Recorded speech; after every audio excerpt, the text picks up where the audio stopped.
aujourd'hui, il résout des systèmes d'équations à 3 inconnus.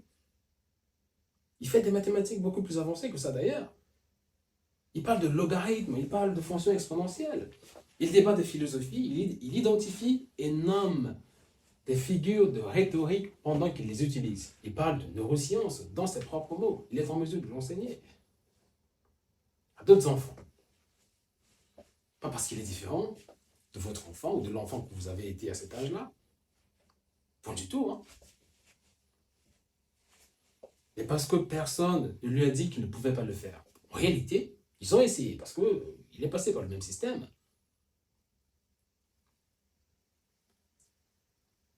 Et très rapidement, des mesures correctrices ont été prises.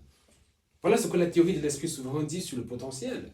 Elle dit que le potentiel n'est pas rare. Il n'est pas réservé à une élite génétique. Il n'est pas distribué aléatoirement par la nature à quelques enfants chanceux. Mais alors, point du tout.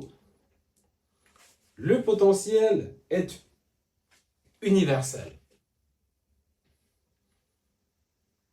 Ce qui n'est pas universel, c'est l'environnement qui permet de le déployer. Le potentiel est universel. Mais point de l'est l'environnement qui permet de le déployer. D'accord?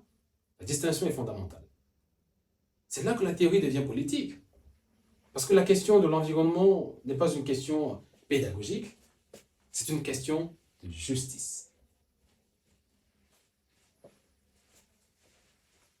C'est une question de justice.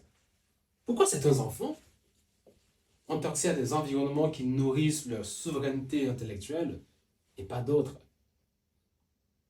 Pourquoi la richesse du monde des idées, la philosophie, la logique, la rhétorique, les mathématiques profondes, est-elle réservée aux enfants des élites qui ont les moyens de payer des tuteurs, des écoles alternatives, des programmes spécialisés?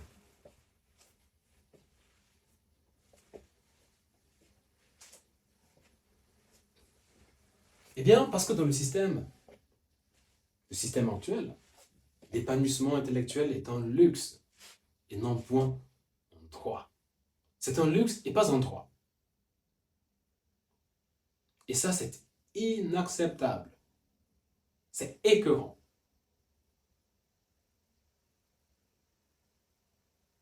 Pas émotionnellement inacceptable, mais philosophiquement inacceptable. Parce que si nous acceptons que le potentiel humain est universel et que sa suppression est systémique, alors, cette suppression est une injustice structurelle de premier ordre. Il faut que les gens le comprennent. Parce que ceci, ça me met vraiment en colère.